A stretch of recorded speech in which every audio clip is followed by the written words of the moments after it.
Hello and welcome to How to Start Up, a podcast for anyone starting a company.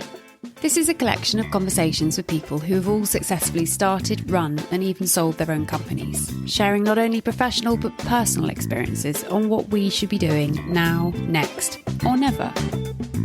Today we hear from Akash and Nikita Mehta, siblings and co-founders of renowned Ayurvedic haircare brand Fable Mane. Inspired by their grandparents and the rich history of Indian beauty practices, they set out just over 2 years ago to share the rituals their family grew up with. In this episode, Akash and Nikita share their advice on why they wanted to incorporate charity as a key pillar of their business model from the get-go, how they define and manage success, and why purpose is paramount when starting a company. Hi, Akash and Nikki. It's wonderful to have you on How to Start Up today. It would be great if you could give a brief introduction as to who you are and a bit about the business that you started. Absolutely. So I'll go first. My name's Akash Mehta. I'm the CEO and co-founder with my lovely sister of Fable Mane. A little bit about me in a nutshell. I'm a 4-year engineer, failed engineer, I should say, because I ended up completely pivoting my career into the beauty industry. But now once I'm in it, I can't look back. And it's just had an incredible journey so far, working in companies like Burberry, Estée Lauder, Dior. And now I've got my very own company with my best friend, my sister. And you founded Fable Mane with Nikki. And Nikki, tell us a little bit about your background. Hi, I'm Nikki. So I'm the creative director and co-founder. So in charge of all the products and like the vision behind Fable Mane. My background was in luxury fragrance. I worked with my father actually for 8 years in marketing, product development. And Akash and I joined forces because we have such complementary but different skills and bring such unique assets to the table. So it happened to be my brother, but it was also a great co-founder. So he didn't get in just the fact that you were related. He actually got in on merit as well to be your co. On merit. 100. It was so funny. She had this concept for Fable Mane, albeit a very skeleton concept. But from the immediate moment she told me about it, I was like, yep, I'll leave my career in corporate for this, because this is A, our childhood like memories, but B, it just felt so right. Like the minute, even like anyone who just hears the name Fable Mane, there's something very connective about it. It's very storytelling, and I fell in love. So I can say this as an outsider because she's the one who came up with the name and all the products. I'm just, I'm the boring business guy making it all happen in a way from the sales and the financing. But at the same time, it just all kind of fell into place like a perfect jigsaw puzzle. Well, and Nikki, where did the idea come from? Why did you want to start Fable Mane? So Fable Mane, it's a modern hair wellness brand inspired by ancient Ayurvedic secrets, so from India. But the journey really started by us going both back to our roots. So Ayurveda is the knowledge of life, a holistic life science, which really views beauty, what's lying underneath. And our journey, particularly with my own hair loss journey, really inspired the brand. So Fable Mane means storytelling. So Fable is a story and Mane is thick hair. India's the home of hair care. And the reason for having healthy, beautiful hair is the daily oiling they do on the hair. So on a dry scalp with a scalp massage. And that's something our grandma used to do for us coming from India in the summers. She'd bring her own concoction of oils. And I remember coming home from school and she'd like give us a head massage and tell us all these stories. And the stories were of like animals from the forest, and it always had a moral to it, right? Like a fable. So when I had hair loss, like fast forward, I don't know, my mid-20s, when clumps of hair were like coming out in the shower, I remembered, what can I do to help? Because you kind of start Googling, searching for remedies, seeing what's out there in the market. We couldn't find anything that really replicated grandma's recipes in a modern way. So we were cooking it in the kitchen on like slow heat, ashwagandha and coconut oil for like so many hours. And I started oiling my hair and I missed that storytelling. I was like, I wish she was here to massage it into my hair, because hair brought people together growing up, as many Indian households have experienced. And that was kind of the aha moment, let's create this one product that can live in everyone's shelves and makes everyone's hair care routine better and a ritual. Firstly, can I go for adoption with your grandmother? She sounds amazing. She was so nice. Akash, you must talk about Nani. Yeah. I mean, the memory. Yeah, she was just an absolute. Fortunately, both all our grandparents are not with us today, but I knew like this is a perfect homage to them, this brand. So I do feel like she lives on through what we're building with Fable. Yeah, I was very close to her all throughout my childhood and growing up. And she was just full of joy, full of stories, always like just every evening, she used to actually sleep with me most nights in my room. And she used to just always, kind of just, even until I was like 13, 14, she would like tell me stories and full of them. And sometimes I was like, there are so many. I was like, which is fiction, which is nonfiction.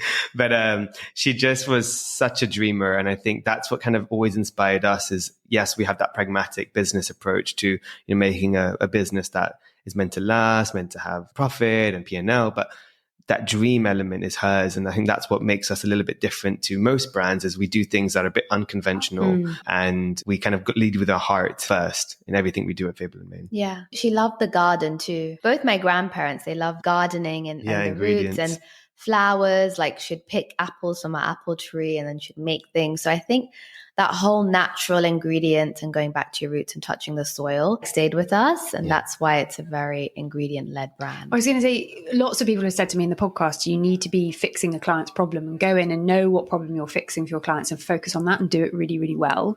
But of course, I'm in PR and communication, so storytelling is my bread and butter, is what I do and encourage brands to do every day. That clearly is a key part of Fable Mane's success. Like, you have layered that in from the get-go, and presumably that has been a huge part of your success, do you think? Definitely. I think, hearing all our stakeholders, from our retailers, our community, our consumers, our employees, they all first lead with that comment of like, I just love the story, the brand, the authenticity behind it. And I think that's what drives us to make sure we stick to that, because it can be very easy as you build the business to start losing touch of your own roots. And when we did it in our own childhood, like we were growing up with Ayurvedic practices, and as we got older, we lost touch of our traditions. So, we have to consistently think about our guiding beacon in building this brand, which is exactly what you said. And if every decision doesn't tie into that, we don't make it. Well, one question I wanted to ask is, how old is Fable Mane now? So April 2020 we launched. Is when we launched, but it was started like probably 18 months prior to that. I mean, just branding, product development takes a while. We wanted everything to be the best quality. You say, well, you turned it around in 18 months, which is pretty impressive for a new product line. 18 months was pure product development, which was actually like a fair amount of time in terms of NPD. We'd had like hundreds of revisions, but we were so sure of the mission and the why. That often is the hardest part for most people, and the right? Branding is understanding what, like, the name can take months, and the brand book, and then the concept and the product. That we knew instantly, more or less. Time was Nikki's perfection of making sure every product was like the best it could be. And that was where I was frustrated. I was like, Nikki, we got to launch. And she's like, nope, I'm not launching till it's perfect. And thank God, because, now the products are, once you've launched it, you don't want to rush that process. And in hindsight, I have now put that into my day-to-day, where we don't rush things until it's the right product. But I will say, like, the process was quite interesting, because we had the concept with Nikki. We had just a brand book. We put the concept in a couple of slides. We've got some graphic designers and a few freelancers to help us build this. We then LinkedIn messaged Sephora with just the concept. And I think we had like a sample of the hair oil, like just a very basic one. And just with that, it was enough to get their interest, get them enticed. We went to see them, and then we're literally in the kitchen. It's a Sephora phrase, which basically means working with them, brand building with them. You sort of go in the kitchen with Sephora when you sort of launch exclusively with them. So this is what we did. So we make everything in the US, and we launched our first market in the US, and with Sephora in store and online. So as you know, and most people know, in the beauty world, Sephora is sort of a mecca, and it's like the creme de la creme of retail. And because they're not really just retail, they're brand builders too. So we knew instantly there was a lot of work needed to launch in a proper way with Sephora. It's not an easy feat. So we were prepared for that. It's when I quit my job at Dior, had a couple of months to focus with Nikki on the brand. But what we couldn't have imagined is a pandemic on the horizon. So that was something that was twofold, right? It was an interesting moment because everyone had to deal with it. So it wasn't like just for us. We didn't launch yet, so we could adapt to our strategy to like focus on we didn't like have things locked into like just events and physical stuff. We were like, okay, let's go digital, let's go online. But what our brand is at-home rituals. And it's a very storytelling brand that's perfect for social media. And my background is digital at Dior. So actually, it was to our favor when salons were closed. People were investing in well-being, wellness at home, and rituals. And self-care that they can practice on themselves. Exactly. So actually, it ended up being quite a fortuitous moment for the business, where we just saw this crazy onwards growth from that moment. And then, but it is hard, I guess, to not visit our stores. We couldn't visit USA for about a year and a half because of the ESTA was banned. We couldn't go visit our labs for quality control. We couldn't even visit some of the employees we were hiring, both in the UK and in the US.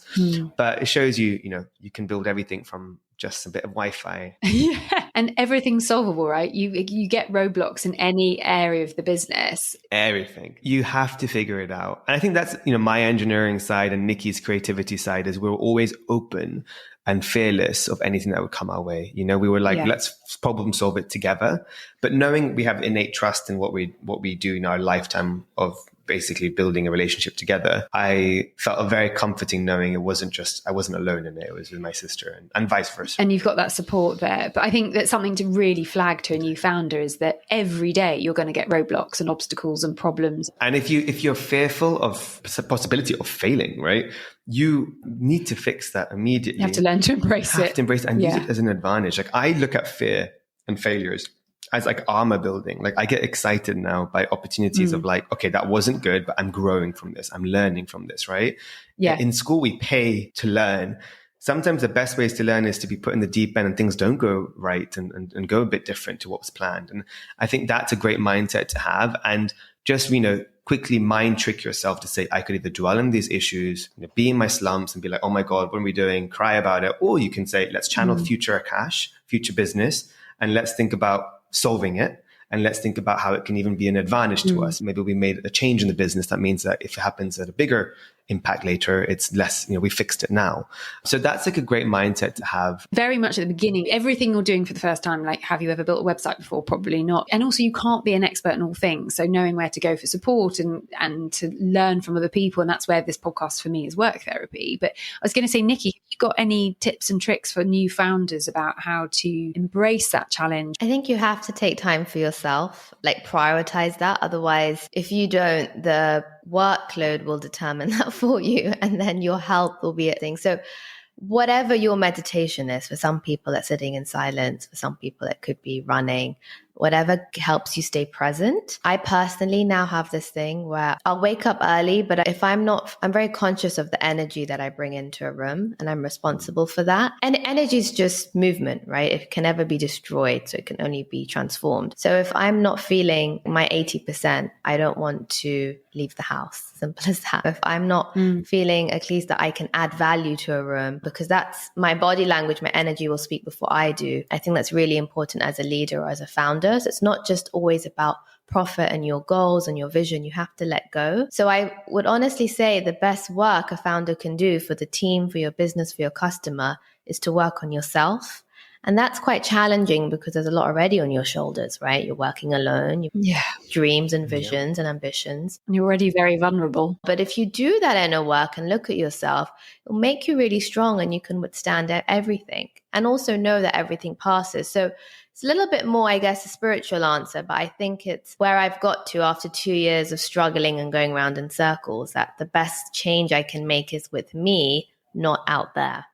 And given the incredible growth that you guys have experienced so quickly, and congratulations on that, what does success look like to you? How do you define success? I think for us, it's really, as long as we see every customer delighted, the testimonial, the smiles, the reviews that we get, that they're enjoying using our product. Now for us, we're lucky that, the customer can be sitting in India, the Middle East, the US, soon Singapore.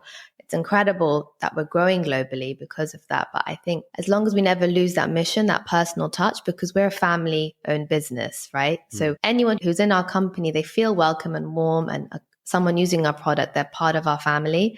So I think as long as we never lose that touch, that will be our measure of success. What importance should founders place on a charitable commitment within their business? So, this is a very personal thing. I believe in corporate social intention, like always intend to be doing good, especially if you're driving a business that's predominantly, let's be honest, going to drive profit and revenue.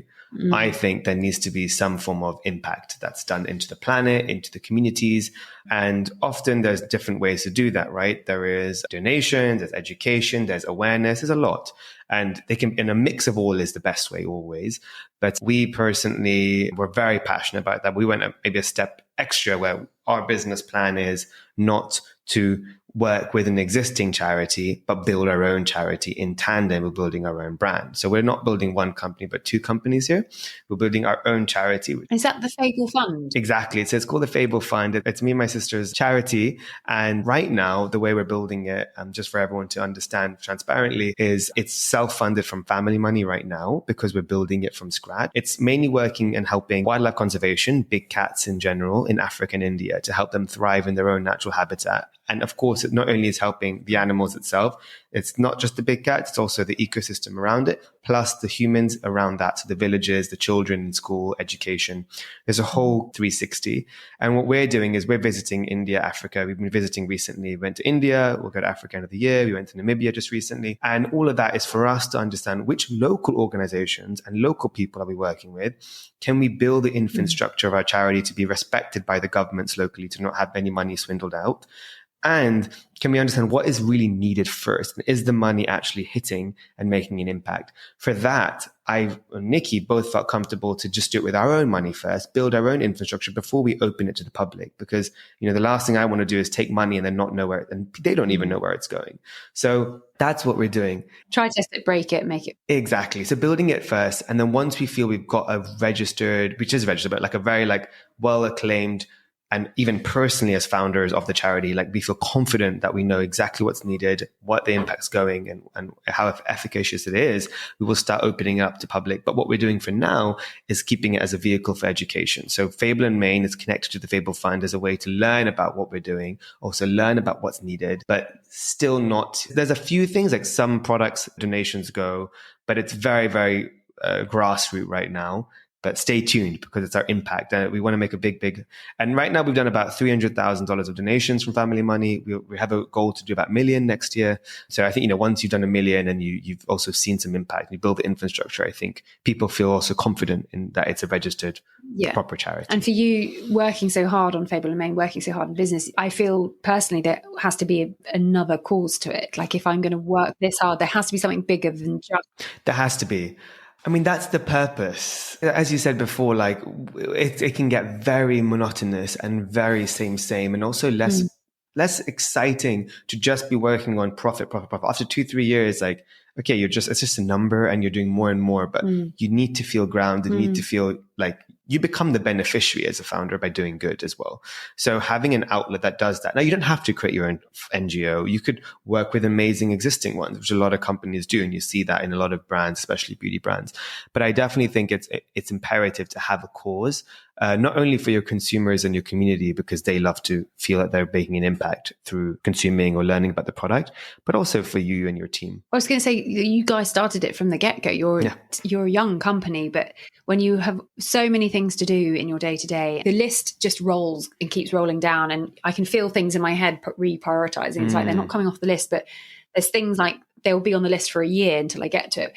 The fact that you have prioritized this from the beginning, and a lot of people have said that it's like start as you mean to go on, and it's such a simple expression, but if you don't do it at the beginning, it will never happen.